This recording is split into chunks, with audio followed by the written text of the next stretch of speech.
जब मैं विवादों में रहूँगा, इनसे लड़ाई हुई, इनसे ये बोला, उसने गाली दी, लखनऊ में उन्होंने क्रेज़ देखा पवन सिंह का। और जाहिर सी बात है, इंडस्ट्री में पवन सिंह जी राजा हैं। राजा हैं, अभी मानते हैं? बिल्कुल बिल्कुल। भोजपुरी इंडस्ट्री में खेमा बटा हुआ था कि ये खेमे के ये राइटर हैं, ये खेमे के ये राइटर हैं, लेकिन नीलकमल सिंह जी ना तो विवाद में रहते हैं, ना तो आज तक मैंने आशुतोष तिवारी को विवाद में देखा है। कभी विवाद में नहीं देखते, लेकिन इनका गाना 100 मिलियन, 200 मिलियन, 300 मिलियन, 500 मिलियन जाता है। तो ये मतलब कहाँ से लाते हैं ये चीज़? मतलब भोजपुरी में लोग ये कह रहे हैं कि फिर से पवन सिंह ने लकीर खींच दिया है। तो क्या किसका गाना लिख के सबसे ज़्यादा मज़ा आता है? इस वक्त हमारे साथ कलम के जादूगर आशुतोष तिवारी हैं, और आप सबको क्या ही परिचय दो, जो गीत लिख देते हैं वो सुपर डुपर हिट हो जाता है। वो चाहे कोई भी सुपरस्टार हो, चाहे वो पवन सिंह जी हो, चाहे वो खेसारी लाल यादव जी हो, चाहे वो एनीबॉडी कोई भी हो, इनके कलम में वो जादू है जो सबको नचाने पे मजबूर कर देता है। तो अभी हमारे साथ कलम के जादूगर आशुतोष तिवारी जी मौजूद है। पहले तो आपका बहुत बहुत स्वागत, बहुत बहुत अभिनंदन। कैसे हैं आप? बहुत बढ़िया, बहुत बहुत धन्यवाद आपका प्रियांशु भाई, और मैं आपसे मिलकर बहुत खुश हूँ। तब आशुतोष तिवारी जी, मेरा पहला सवाल ये होगा कि आप इतना दिमाग लाते कहाँ से, जो चीज़ लिख दे वो चीज़ हिट ही हो जाता है? हिट कराना तो पब्लिक का काम है, बातें अच्छी लग जाती हैं तो गाना ऑटोमेटिक हिट हो जाता है। और अच्छे कलाकार गाते हैं, अच्छा म्यूजिक बनता है, तब जाके एक अच्छा गीत आता है, अच्छा वीडियो बनता है, अच्छी कंपनी रिलीज़ करती है, तब जाके अच्छा गीत। सिर्फ मेरे करने से कुछ नहीं होता है, और मैं सिर्फ अकेले का श्रेय नहीं लेता हूँ। लेकिन मैंने ये चीज़ देखा है, आपसे मैंने एक चीज़ देखा है कि यहाँ जितने भी राइटर हैं, चाहे कोई भी राइटर हो, छोटे हों या बड़े हों, वो लोग जैसे ही राइटर मतलब अपने आप को राइटर साबित कर लेते हैं, अच्छा नाम बन जाता है, तो उनका एक म्यूज़िक प्रोडक्शन चालू हो जाता है। आपका मैंने अभी तक म्यूज़िक प्रोडक्शन नहीं देखा, क्या पता आपने चालू कर दिया वो अलग चीज़ है, लेकिन अभी तक मैंने नहीं देखा है। और आप खुद पे नहीं, स्टारों पे मेहनत करते हैं। मैंने ये देखा है, नीलकमल सिंह जी ना तो विवाद में रहते हैं, ना तो आज तक मैंने आशुतोष तिवारी को विवाद में देखा है। कभी विवाद में नहीं देखते, लेकिन इनका गाना 100 मिलियन, 200 मिलियन, 300 मिलियन, 500 मिलियन जाता है। तो ये मतलब कहाँ से लाते हैं ये चीज़? दिमाग का एक लिमिट होता है, मुझे लगता है कि जो मेमोरी है, तो अब उस दिमाग में, उस चिप में हम क्या भरेंगे, इस पे डिपेंड करता है। मैं ज़्यादातर मंदिर जाता हूँ और अच्छी थॉट के साथ जीता हूँ, तो इसलिए अच्छे गाने बनते हैं। जब मैं विवादों में रहूँगा, इनसे लड़ाई हुई, इनसे ये बोला, उसने गाली दी, इन चीज़ों को दिमाग में भरूँगा, तो फिर उन बातों के लिए जो अच्छी बातें गानों के रूप में आ रही हैं, वो बाहर नहीं आ पाएंगी। तो अच्छे थॉट लाइए। और मैं राइटर, जहाँ तक आपने साबित करने की बात की, राइटर म्यूजिक और म्यूजिक प्रोडक्शन, तो एक मेरा भी चैनल है जिस पे गाना आते रहता है। अभी एक वो साड़ी लड़की चल रहा है, जहाँ जो सब लोग उठा के गा रहे हैं, इसके पीछे वो चल रहा था, बम लगाता रहा, वो भी मेरे ही यहाँ था। तो मैं, ऐसा नहीं है कि मैं गाने, मेरे चैनल है तो ये ऐसा आएगा, किसी को गाना दिया, उन्होंने नहीं लिया तो हम अपने यहाँ रख लिए, क्योंकि हम तो टाइम दे चुके हैं, उस पर बना चुके हैं, तो उसको वेस्ट नहीं कर सकते। मुझे भरोसा है अपने आप पे, तो मैं उसको रख लेता हूँ, और इन्हीं चीज़ों के साथ आगे बढ़ने का कोशिश करता हूँ। अपने आप को राइटर मैं नहीं मानता, नहीं साबित करता। राइटर वो होता है जिसके विचारों पे लोग चले, जिसकी कोई किताब छपी हो, काहे का राइटर। आज तक तो भोजपुरी में मुझे नहीं लगता कि जो अभी समकालीन गीतकार हैं, उन लोगों की किताबें आई हुई हैं। तो जब तक किताब नहीं आ जाए, मैं अपने आप को राइटर नहीं मानता। मैंने बहुत बड़े बड़े लोगों का इंटरव्यू किया है, विनय बिहारी जी का इंटरव्यू किया है, मनोज मतलबी जी का इंटरव्यू किया है, आपका भी मैंने एक बार इंटरव्यू किया है, मुझे पता है आपका भी मैंने इंटरव्यू किया। लेकिन एक अलग सा विचार लाते हैं आशुतोष तिवारी जी, और एक अलग नाम बन चुके हैं। पहले विनय बिहारी जी का नाम आता था, मनोज मतलबी जी का नाम आता था, और एक अच्छे लेखक में आज आशुतोष तिवारी का नाम आता है। तो कितना मतलब अंदर से फील अच्छा आता है। ये मेरा सौभाग्य है कि उन लोगों को सुनने के बाद पब्लिक मुझे सुन रही है, और उन लोगों के बाद डायरेक्ट आप मेरा नाम ले रहे हैं, तो मेरे लिए बहुत सम्मान की बात है।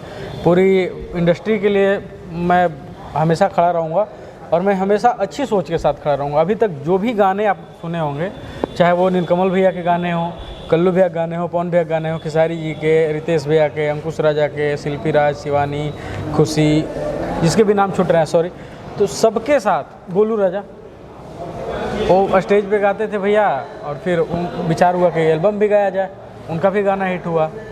तो मुझे काफ़ी अच्छा लग रहा है कि जिनके साथ गाने आ रहे हैं, वो गाने बड़े हो रहे हैं, अच्छे जा रहे हैं। खुशी के साथ जो बम लगा था, काफ़ी बड़ा हिट हुआ, उसके बाद ये साड़ी वाला गाना आया। तो मैं यही चाहूँगा कि जिस कलाकार के साथ भी नाम जुड़े, मैं अपना 100% दूँ और अच्छी चीज़ों के साथ दूँ, ताकि वो आगे रिस्पॉन्स करे। मार्केट में जो नाम जुड़ के आए ना, वो नाम ऊपर जाए। ये नहीं कि हम काम भी कर लिए, नाम भी नहीं हुआ, तो ऐसा हम कभी नहीं चाहते हैं। अच्छा, भोजपुरी इंडस्ट्री में खेमा बटा हुआ था कि ये खेमे के ये राइटर हैं, ये खेमे के ये राइटर हैं, लेकिन आशुतोष तिवारी इस सब चीज़ों से बच जाते हैं और सबको गीत देते हैं। ये पॉसिबल कैसे हो जाता है? देखिए, ये आपके ऊपर डिपेंड करता है कि आप अपने आप को कैसे मैनेज करते हैं। मेरा भी नाम जुड़ता है कि नीलकमल सिंह के पर्सनल राइटर हैं। देखिए, एक क्या होता है, पर्सनल का कोई मामला नहीं होता है। जिस व्यक्ति के साथ शुरू से जुड़ता है आदमी, उसके प्रति जुड़ाव ज़्यादा होता है और उसके लिए 24 घंटे समर्पित रहता है आदमी। और वहाँ रह के अगर मेरा काम लोगों को अच्छा लग रहा है और लोग मुझसे जुड़ रहे हैं, मैं नहीं मना करता कि मैं काम नहीं कर पाऊँगा। क्या करना है, किसी 1-2 घंटे समय निकाल कर सोच देना है, फिर गाने अच्छे बन जाएंगे। तो मैं किसी के खेमे में जाके या ऐसा क्यों करूँ? मैं अपने पूरी इंडस्ट्री को एक परिवार की तरह जोड़ के क्यों नहीं रखूँ? नाम आता है, कोई बात नहीं। कल्लू भैया हमारे बक्सर से हैं, नीलकमल भैया बक्सर से हैं, तो इन दोनों लोगों के प्रति जाहिर सी बात है कि थोड़ा सा लगाव ज़्यादा रहता है। किसका गाना लिख के सबसे ज़्यादा मज़ा आता है? मुझे अच्छे गाने लिख के मज़ा आता है। किसी भी कलाकार का गाना बना रहा हूँ ना, मैं ये नहीं सोचता कि ये अच्छा गाना है तो मैं इनको दूंगा और ये थोड़ा कमज़ोर है या फिर ऐसी नॉर्मल बात है तो उनको दे दिया। मैं हर गाने में हर लाइन को ये सोचता हूँ कि वो खास हो, ताकि अभी जो ट्रेंड चल रहा है वो कहीं से भी लोग बजा सके। कैसे था वो हरी हरी ओढ़नी में, न दिन रहे कौन न देखलू कैलेंडर, अंतरा भी रील पे वायरल होता है। पंच लाइन भी हरी के कर जगवल, वो भी होता है। आंसू प्रियांशु से दिखावे लू तू अकड़। तो एक चीज़ और अच्छा लगा कि म्यूजिक डायरेक्टर के साथ राइटरों का नाम तो आता ही था, लेकिन म्यूजिक डायरेक्टर का भी नाम साथ साथ आने लगा। हम लोगों का ऐसा कॉम्बिनेशन बना नाम का, आंसू प्रियांशु। मैंने बहुत सारे गाने देखे जो रील वहाँ से बनते हैं, तो ये भी काफ़ी सुकून देता है कि एक जोड़ी को लोग प्यार दे रहे हैं। मुझे अच्छा लगता है, सबके गाने करके अच्छा लगता है, अच्छे गाने करके अच्छा लगता है। पवन सिंह जी के साथ बहुत बड़ा गीत आया आपका, एक अलग नाम हुआ आशुतोष तिवारी। अभी और आ रहा है एक, आपने पोस्टर देखा? हाँ, मैंने देखा अभी रिसेंट अपना राजा जी के। अपना राजा जी के किस टाइप का गाना होने वाला है? राजा जी की दिलवा टूट जाएगी, एकदम सेम फ्लेवर वैसी टाइप का है। एग्जैक्ट वैसा ही आएगा, उससे ज़्यादा मज़ा आ सकता है। वीडियो बना है, एक अलग थीम बना है, मैं रिवील नहीं कर रहा हूँ कैमरे के सामने, लेकिन गाना आएगा, आप लोग देख के बहुत खुश हो गए। गाना वाकई बहुत सुंदर है और अभी फ़िलहाल 8 गाने लगातार आ रहे हैं मेरे पवन सिंह जी के साथ। उनके साथ तो अभी लगातार आएंगे ही। अभी जो रिसेंटली मैंने पोस्टर आउट किया है उसमें 8 गानों को पोस्टर आउट किया है।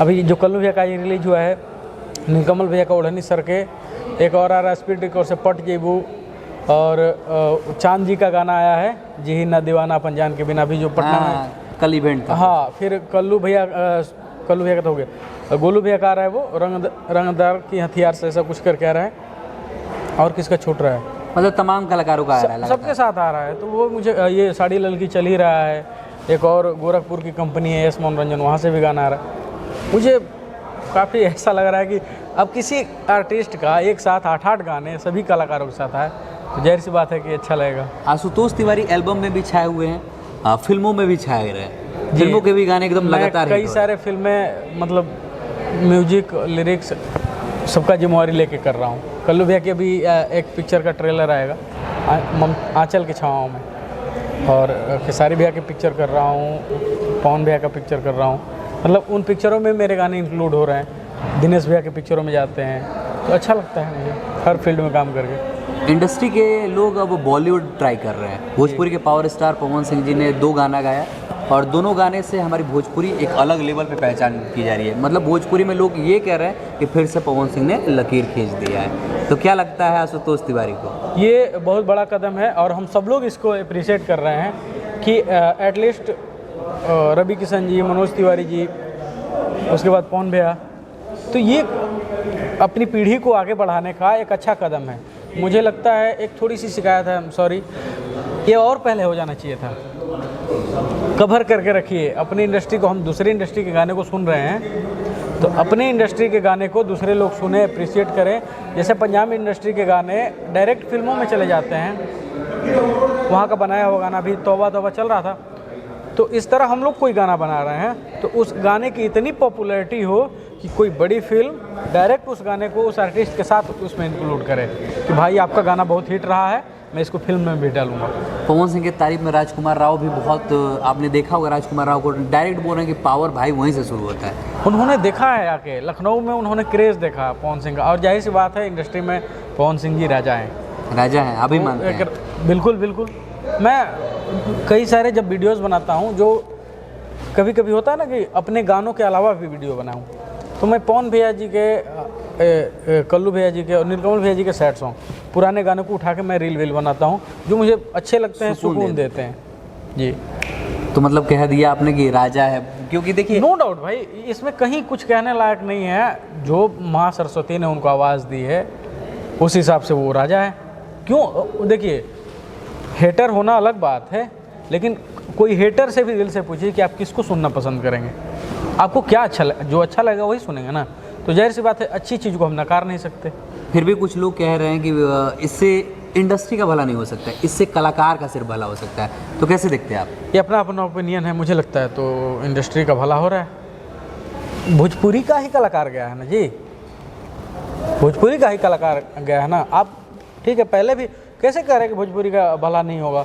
जब मनोज तिवारी जी, रवि किशन जी प्रोजेक्ट किए तो उसमें अमिताभ बच्चन जी, जया बच्चन जी, इतने बड़े हस्ती आके काम किए भोजपुरी गानों में, और सॉरी भोजपुरी फिल्मों में, तो कैसे नहीं भोजपुरी का विकास हुआ। आप बोल रहे हैं व्यक्तिगत, क्या व्यक्तिगत मनोज तिवारी, रवि किशन का विकास हुआ? गंगा पुत्र ये भी किए थे, दिनेश भैया जी, इन्होंने अभी स्कैम वाले में किया था। तो जो रवि किशन जी की मूवी गई है ऑस्कर में, तो क्या उनको भोजपुरी से हटा के देखा जाता है? बॉलीवुड से गिना जाता है उनको?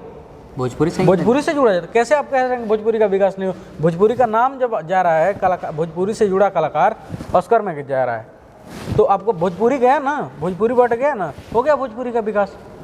आप एटलीस्ट आगे बढ़ के उसको अप्रिशिएट तो करिए, बड़े प्लेटफॉर्म पे ले तो जाइए। कहने का कोई अर्थ नहीं है।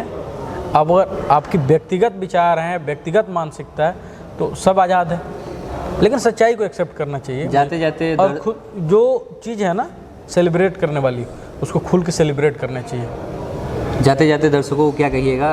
कैमरा आपका है और आपने लगातार भोजपुरी इंडस्ट्री को 100 million, 200 million, 300 million, 500 million view दिया है। तो आपके लिए तो भोजपुरी इंडस्ट्री हमेशा खड़ी रहती है और भोजपुरी के दर्शक भी आपको बहुत प्यार देते हैं। तो जाते जाते दर्शकों को क्या कहिएगा? मेरा पहचान बना है भोजपुरी से, भोजपुरी के कलाकारों से। भोजपुरी मेरा परिवार है, तो मैं इस परिवार से यही निवेदन करूंगा कि हम जो भी कलाकार गाना बना रहे हैं, अच्छे गाने, उनको अप्रिशिएट करिए, बड़ा करिए, ताकि जो हमारी सोच है उस सोच में हम लोग कामयाब हो। कि जैसे हम लोग बताया हमने कि गाने डायरेक्ट उठा के पिक्चरों में डाले जाएंगे। जैसे एक गाना था वो नाच रे पत्थर की नागिन जैसन, उसकी इतनी पॉपुलैरिटी है कि अगर कोई पिक्चर बनाए हिंदी, तो वो उठा के सारे गामा से राइट लेके उसको डाल सकता है, उसको कहीं भी चला सकता है, वो बच जाएगा।